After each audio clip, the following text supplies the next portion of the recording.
পশ্চিমা কোনো এজেন্ডা বাস্তবায়ন করতে চাইলে ছাত্র আন্দোলনের চেয়ে আরো বড় অভ্যুত্থান বাংলাদেশে আলেম ওলামার নেতৃত্বে হবে ইনশাআল্লাহ। হারুনের মতো কুলাঙ্গার পুলিশ অফিসার এটারে ফাঁসি দেওয়া হোক। কুলাঙ্গার পুলিশ অফিসার যারা আলেম ওলামার উপর নির্যাতন করেছে, মরহুম আল্লামা জুনায়েদ বাবুনগরীর দাড়ি ধরে টেনেছিল, আলেম ওলামাদেরকে নির্যাতন নিপীড়ন করেছে, আবু গারিব কারাগারে ইহুদিরা বাগদাদের মুজাহিদদেরকে যত কষ্ট দেয় নাই, বাংলাদেশে রিমান্ডের নামে আলেমদেরকে তার চেয়ে বেশি নির্যাতন করা হয়েছে। সেই পুলিশ অফিসারদের বিচার আমরা চাই, আর তার সর্বোচ্চ শাস্তি ফাঁসি চাই। খেলোয়াড়ের কথা আপনারা শুনেছেন, তিনি আগে পালিয়েছিলেন মুরগির গাড়িতে, এবার কিভাবে পালিয়েছেন এখনো আমি জানি নাই, তথ্য থাকলে আমাকে জানাবেন। শুধুমাত্র আন্দোলনের কৃতিত্ব ছাত্রদের নয়, ইতিহাস ভুলে গেলে চলবে না। এদেশে রক্ত দিয়েছে হেফাজত ইসলাম বাংলাদেশ 13 সালের 5ই মে।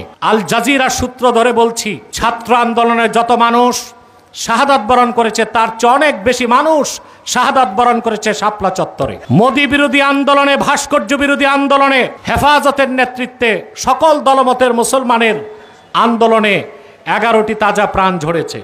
দীর্ঘকাল মুসলমানদের রক্তের বিনিময়ে যে মাঠ প্রস্তুত হয়েছে, সেই মাঠেই ছাত্ররা আন্দোলন করাতে গণবিস্ফোরণ সম্ভব হয়েছে। অতএব শুধুমাত্র আন্দোলনের কৃতিত্ব ছাত্রদের নয়, ছাত্র নেতাদের নয়, বরং এদেশের আলেম ওলামা পীর মাশায়েখদের কাছেই জাতি ঋণী আছে। সংগ্রামী উপস্থিতি, এ পর্যায়ে আমাদের সামনে অত্যন্ত গুরুত্বপূর্ণ বক্তব্য নিয়ে আসছেন বাংলার কিংবদন্তি, ফসিহুল লিসান, বিদগ্ধ আলেমে দ্বীন, দরদি রাহবার হযরতুল আল্লামা হযরত মাওলানা মুফতি এনায়েতুল্লাহ আব্বাসী পীর সাহেব জৈনপুরী। আমি হযরতকে তার গুরুত্বপূর্ণ বক্তব্য পেশ করার জন্য বিনয়ের সাথে অনুরোধ করছি।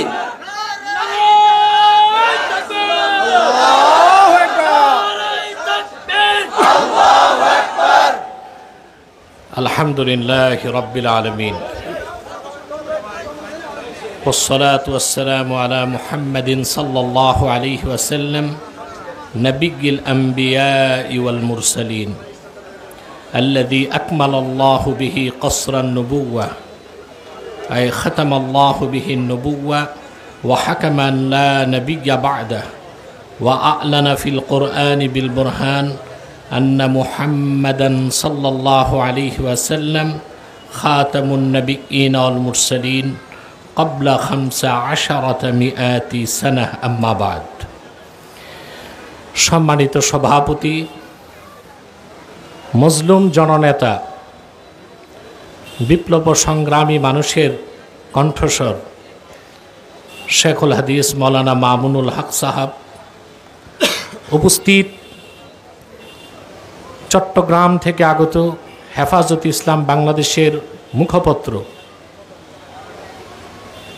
মৌলানা আজিজুল হক ইসলামাবাদী, উপস্থিত কারা নির্যাতিত মজলুম নেতা, নারায়ণগঞ্জের মাটি ও মানুষের নেতা, নারায়ণগঞ্জের মানুষ যাকে নিয়ে গর্ব করে মৌলানা মুফতি মনির হোসেন কাসেমি, ওলামায়ে কেরাম, তুলাবায়ে এজাম এবং যারা জুমার নামাজের পরে এসেছেন ক্ষুধার্ত অবস্থায়, সকলকে আমার হৃদয় নিংড়ানো ভালোবাসা, অভিবাদন, মোবারক জ্ঞাপন করে কয়েক মিনিটে কয়েকটি কথা বলছি। তা প্রথম কথা হচ্ছে, প্রত্যেকটি মিডিয়াতে আমরা একটি জিনিস দেখতে পাচ্ছি যে ছাত্র আন্দোলনের মাধ্যমে বাংলাদেশে বিজয় এসেছে। ঈমানের সাথে, ইখলাসের সাথে যারা ভারতীয় আধিপত্যবাদ থেকে বাংলাদেশকে মুক্ত করতে, স্বৈর শাসক শেখ হাসিনার অত্যাচার ও স্টিম রোলার থেকে জাতিকে রক্ষা করতে জীবন দিয়েছে, আল্লাহ তাদের শাহাদাতকে কবুল করুক এই কামনা করি। কিন্তু শুধুমাত্র আন্দোলনের কৃতিত্ব ছাত্রদের নয়, ইতিহাস ভুলে গেলে চলবে না। তাহলে যে আযাব থেকে দেশ রক্ষা হয়েছে, আরেকটা বড় আযাব এসে চাপবে।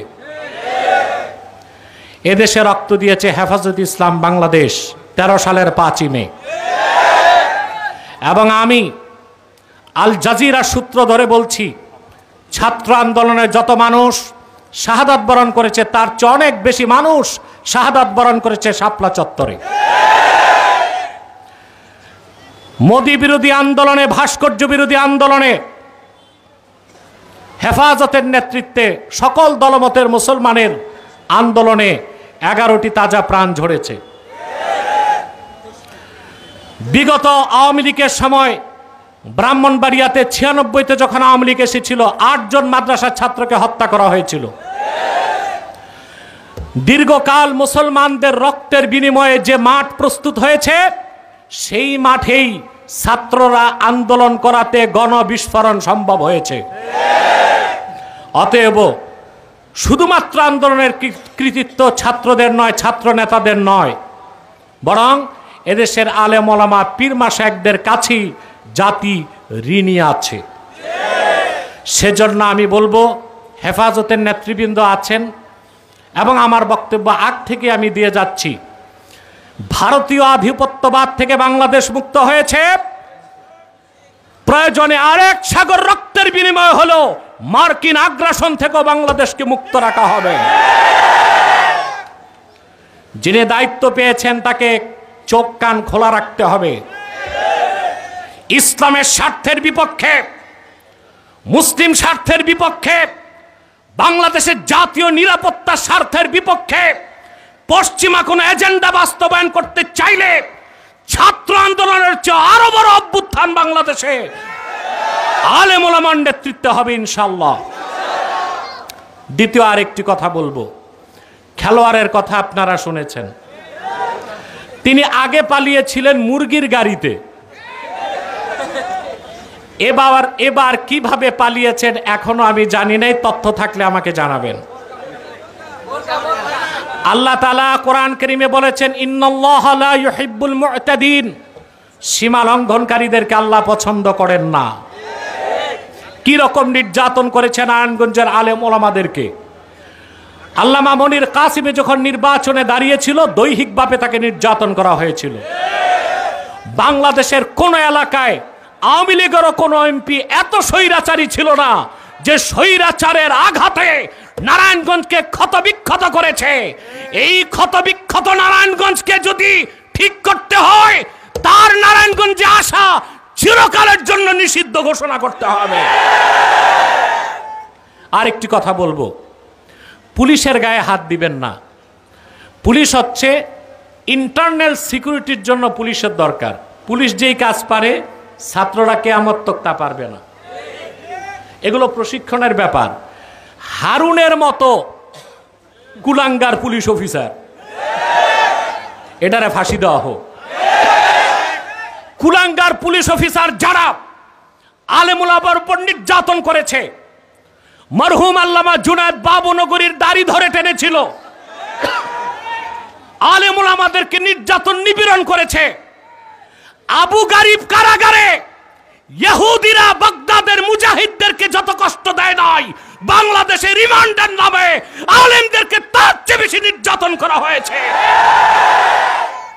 সে পুলিশ অফিসারদের বিচার আমরা চাই, আর তার সর্বোচ্চ শাস্তি ফাঁসি চাই।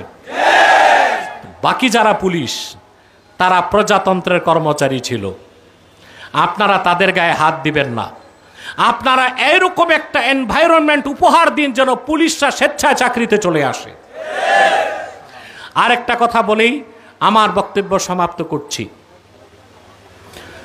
আল্লামা মনির হোসেন কাসিমি আপনাদেরই সন্তান, ঠিক কিনা? তিনি যেন আমানতের সাথে তার দায়িত্ব পালন করতে পারে আর যেন সফল হয়, সেজন্য আপনাদের সহযোগিতা কামনা করছি। আল্লাহ পাক যেন আমাদেরকে কবুল করেন, মঞ্জুর করেন। আপনারা প্রত্যেকেই ক্ষুধার্ত, গরমের মধ্যে দাঁড়িয়ে আছেন, এর চেয়ে বেশি কষ্ট দেওয়াটা আমি আর সমীচীন মনে করছি না।